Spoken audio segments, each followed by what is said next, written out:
Good evening, I'm Esther Giduyu at 8 Wednesday, September 11th. This is Africa 54. How xenophobic attacks in South Africa are threatening business and jobs in Nigeria. And healthcare for kids goes high-tech.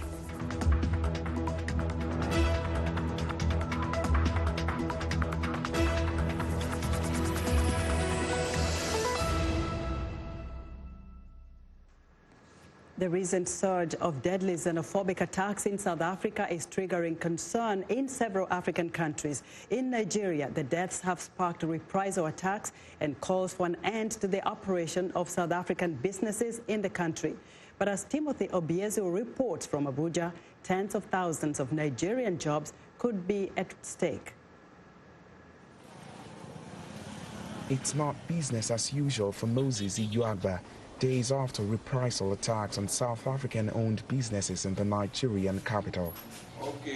So far, his corner shop business near Abuja has been spared, but Ijuagba says he's still worried after angry protesters raided the offices of South African communications giant MTN and its affiliate ShopRite halting operations. It's like 4 days I've not been in their office before, but presently as I'm speaking with 2 people, my stock is going down. This is not the first time xenophobic attacks on Nigerian nationals in South Africa have triggered reprisals. Similar reprisals happened after attacks in South Africa killed 62 people in 2008 and 7 more in 2015. Nigerian protesters accused the South African government of not addressing the issue. Why can't South Africans leave Nigerians in their country to go about their businesses? We have made Nigeria comfortable for them. We're not disturbing them. We're not burning down their houses or businesses. South Africa is a major destination for economic migrants across Africa, including Nigerians. But foreign workers often face anti-immigrant violence for competing against locals for jobs, especially in low-skilled sectors. Over the past 25 years or so, we have been through a number of challenges.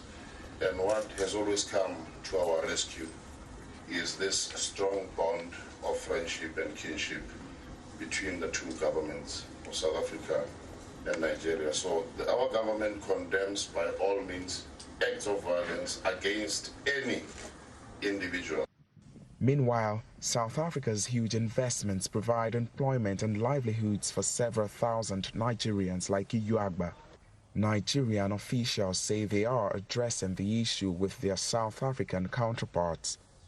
We feel, the Nigerian government, that very definitive measures have to be taken to stop once and for all these acts of aggression and criminality against Nigerians in South Africa. However, many Nigerians are calling for an end to South African operations in the country. For now, major South African businesses in Nigeria remain closed indefinitely, while people like Ijuagba, whose jobs depend on them, wait for a return to business as usual. Timothy Obiezu for VOA News, Abuja. At least 640 Nigerians have signed up to take free flights back home after the latest xenophobic attacks in South Africa. Serena Chondre reports. These are some of the faces of the Nigerians returning home. More than 600 have signed up to take free flights back to Nigeria from South Africa, following a spate of xenophobic attacks on foreigners. Yeah, I'm happy anyway, because I'm coming to my home. Yeah, despite the fact I couldn't accomplish my mission here, but I got to go. So it's better for me to go home alive than being a dead man. Deadly riots last week in Pretoria and Johannesburg, which targeted foreign-owned businesses, left at least 12 people dead. This Nigerian entrepreneur's entire car dealership was destroyed. On Sunday, I never come to the shop because I was very scared. You see, even my fellow colleagues, they never come to the shop. Then on Monday, we come here. We see that all is damaged. There's no brotherly love there. It's not the first time South Africa has witnessed xenophobic violence. And while the root causes of the latest attacks are unclear, analysts suggest high unemployment and grinding poverty are fueling criminality. The flare-up in violence has caused a diplomatic dispute between Africa's two top economies. And retaliatory attacks in Nigeria forced South African businesses there to shut down for several days. President Muhammadu Buhari will visit South Africa next month to address the attacks and seek a solution. Serena Chaudhry of Reuters with that report. On September 11th, the U.S. remembers the lives lost in the deadliest terror attack on American soil. 18 years later, and the world's military spending is at an all-time high. That's according to data from the Stockholm International Peace Research Institute that's been tracking military spending since 1988. VOA Pentagon correspondent Carla Barb breaks down the reasons why and what's at stake. Military spending is soaring to new heights, with $1.8 trillion spent in 2018 alone. We have to see that as a warning signal, not necessarily something which will lead to war, but something which needs very close attention. Military spending hit a post-Cold War low in 1998. Now remember, oh my God. Then 9/11 happened. Fueled by fighting a global war on terror in Afghanistan and Iraq, military spending by the United States and its allies shot up until the Obama administration began making military budget cuts. Now, military spending is on the rise again, thanks to Russia and China. We have two revisionist powers that would like to be in a place where they're not at. We certainly don't want that to happen, not only for U.S. interests, but also on behalf of our partners and allies. The United States accounts for more than a third of global military spending. It boasts 11 aircraft carriers, a powerful nuclear arsenal, new elite fighter jets, and about 2.1 million troops. Experts agree its military remains the dominant force. I think sometimes there's a tendency to make Russia and China 30 feet tall, and they're not. There are real vulnerabilities there that we could exploit in a conflict, but there are also areas where they're more advanced than we are. China is now the world's second biggest military spender, going from just 2% of the world's military budget in 1990 to 14% now. Our allies and partners watching this who work with us should have no illusions that China is undertaking a comprehensive effort to modernize their military so that they can coerce and defeat us and our allies in a future conflict. China built 2 aircraft carriers in the past decade, and a third is under construction. It has developed its own elite fighter jets, and troop numbers have swelled to more than 2.5 million. And China is investing in new technologies, including hypersonics, weapons that would fly 5 times the speed of sound.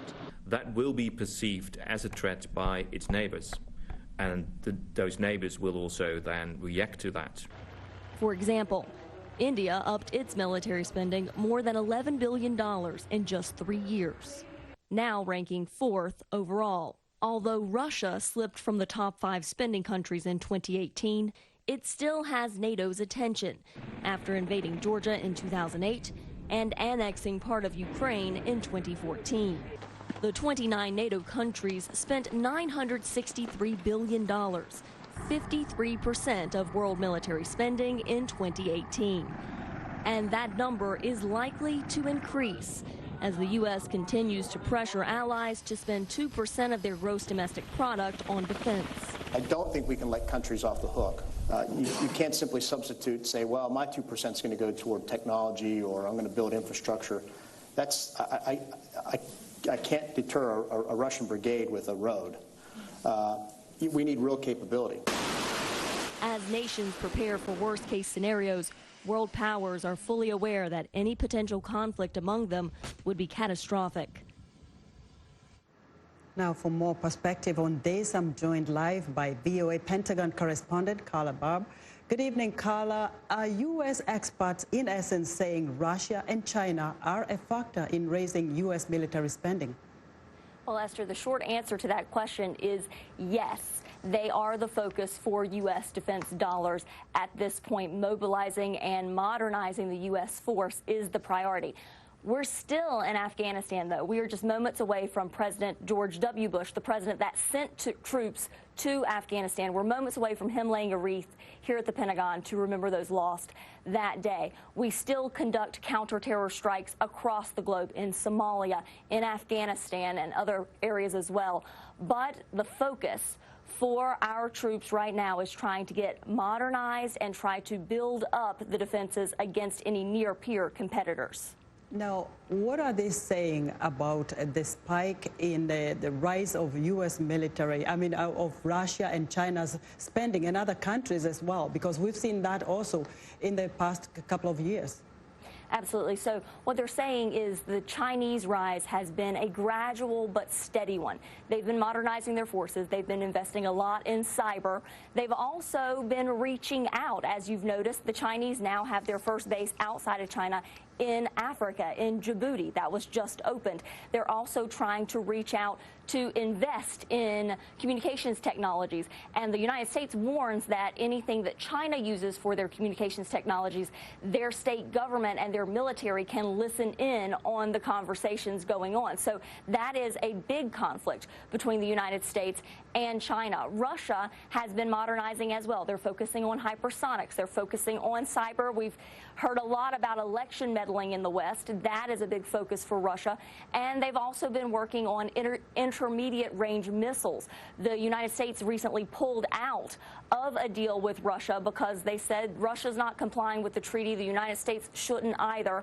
And meanwhile, China, who was never in the INF treaty, had been building up its arsenal the whole time. So the United States is very focused on countering this. As I mentioned, there is an advantage that the United States military has over the other countries. They spend more and they have more. But that gap of the United States advancing has been narrowing. And so the United States wants to make sure that they remain on top.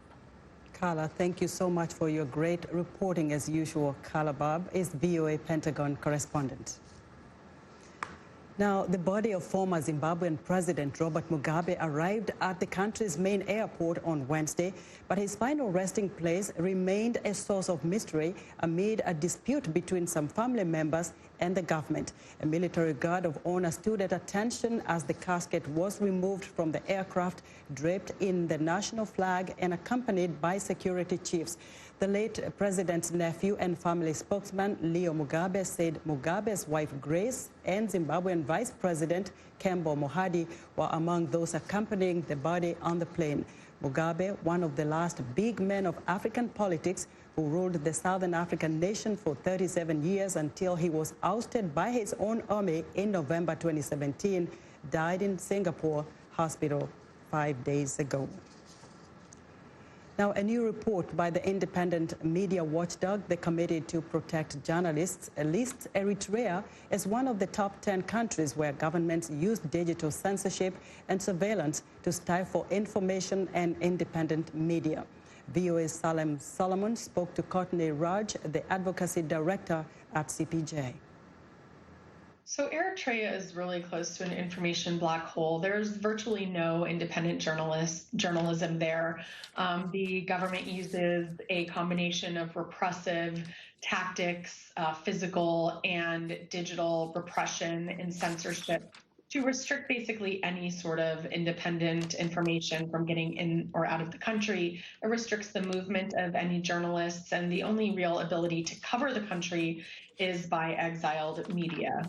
And of course, there are journalists in prison who have been in for decades, and yet we have no information about them, and the government has failed to account for their whereabouts. Eritrea and North Korea share a lot of similarities in terms of essentially being information black holes and really restricting independent information to the extent that there's very minimal independent journalism in those countries. That said, North Korea does allow 2 small foreign bureaus by the Agence France-Presse and the Associated Press to operate in its territory. So it is slightly better. But again, the vast restrictions on internet and mobile access, the restrictions on any sort of independent media access, the reliance on, pretty old school ways to get information, and of course the retaliation against anyone who tries to defy that those restrictions means that it ranks right below Eritrea.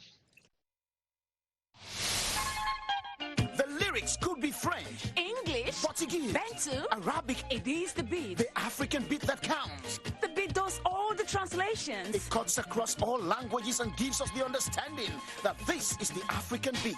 It is so distinct and adhesive. It binds us together. African beat on the Voice of America. For more information, visit our website at www.voanews.com/AfricanBeat.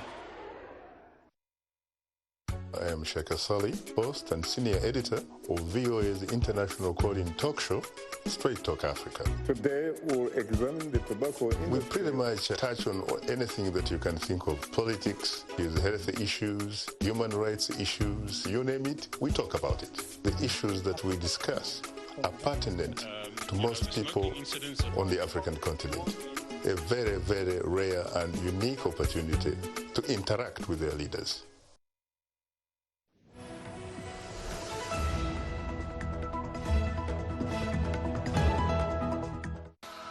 I'm Clara Frank, and here's what's trending. Designer Laquan Smith created a chic hoedown for his Spring-Summer 2020 collection, shown at New York Fashion Week. The designer said he pulled inspiration from a variety of sources, including the southwestern state of Texas, showgirls, Las Vegas, and Western glamour. The native New York designer played with prints from various animals, including snake, cheetah, and horse. Next up, designer Ralph Lauren recreated the glamour of the 1920s and 30s with his own establishment, Ralph's Club, at New York Fashion Week. Models weave through dinner tables in an Art Deco-inspired venue, showing off the designer's new Fall 2019 collection, which started with an array of tailored tuxedos and continued with beaded gowns and cocktail dresses before ending with satin evening wear. And finally, companies are looking to technologically solve the problem of loneliness in both people and dogs. The answer, robots. Verum Pet Fitness uses AI to move around the house when a pet's owner is away. For both cats and dogs, the robot plays with them and drops edible treats as it goes. A sensor helps it avoid obstacles, and it can play with pets for up to 4 hours a day. Owners can monitor their pet's activity, schedule when the robot should activate, and manually move the robot across the floor. And that's what's trending today. Voice of America has been following 2 new U.S. representatives to document their challenges and successes during their first year in Congress in our project called Climbing the Hill. Today, we introduce Republican Pete Stauber of the 8th District in Minnesota. VOA's Carolyn Presutti shows us how the former police officer and professional hockey player transitions to politician. Well, if you think of Lake Superior is our heritage. Pete Stauber is in his first year as the U.S. representative from Duluth, Minnesota, a port city on the lake. That's where our recreation happens. I hunt, I fish, I play hockey. Of course, that was a big part of my youth. His Duluth life changed after talking to his wife, Jody. Isn't it crazy? It's been like maybe a little over 2 years since we started the conversation about running for Congress. So we went to Washington to meet with some members of Congress to see if, what it's like, and can your marriage survive? Can you still be the parents that we want to be serving as a member of Congress? You've got to be starving.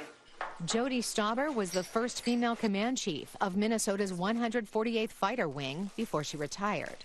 It would have been a challenge for me to continue working because we have a son with special needs. She stays home in Minnesota with their 4 children, which is often the case when men are new to Congress. I know that when my wife and kids are taken care of back home, that you don't have to worry as much and you can kind of focus more on the duties that this office will entail.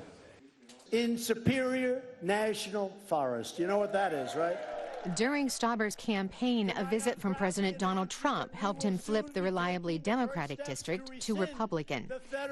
The president promised to overturn mining regulations from the previous administration. And restore mineral exploration. And that solidified Stauber's run as pro-industry. So together we can unleash the economic engine in northern Minnesota. Jimmy Lovren and Brady Slater work at the Duluth News-Tribune. And I think Trump kind of mirrored that with, let's enough of this regulation, enough of this halt, let's do it. It showed all of the Trump supporters that Pete was their guy, and it really lent a lot of credibility to his campaign. God bless America. The challenge now is to keep the district Republican. Stauber draws from his 23 years' experience as a police officer. When you're working the streets and taking calls for service, you have to build that relation and trust with both victims and suspects. And that's what I want to do in Congress, build the relations and trust, because we all want the same thing.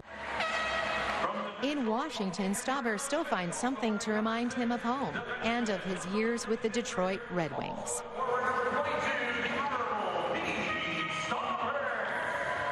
Although he was a star player in a congressional charity game, he got caught hooking.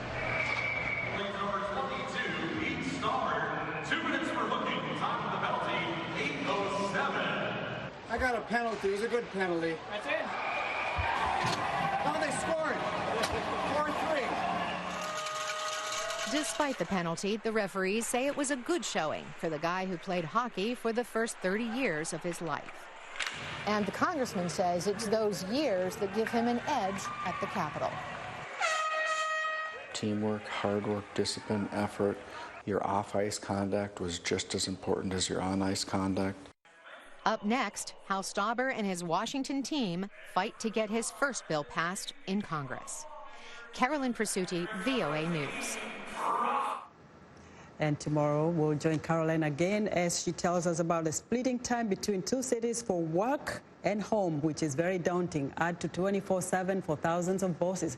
That's the life of a U.S. congressman as he works to meet the needs of thousands of constituents while balancing those demands with his political party's platform. Voice of America is following two first-year U.S. lawmakers, Democratic Representative Katie Porter, representing California's 45th Congressional District, and Republican Representative Pete Stauber, representing Minnesota's 8th Congressional District, in our project, Climbing the Hill. VOA's Carolyn Presutti shows us how Stauber deals with local priorities that tie into national issues.